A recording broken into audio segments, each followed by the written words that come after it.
Okay, so here's a quick tutorial on how to save a recipe from our becstable blog.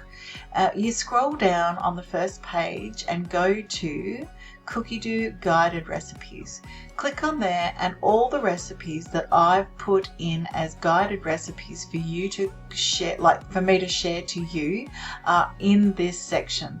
So choose the recipe that you'd like to make. Let's go with this ice cream without eggs. So I'm clicking on that, and then I'm going to scroll down to jump to the recipe like so.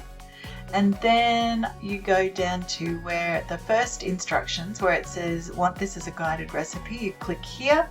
So I'm clicking there, and now it's come up on my account. Now I have to have my account open. If I'm logged out, you won't see it here. You'll have to log in using the menu button up the top here.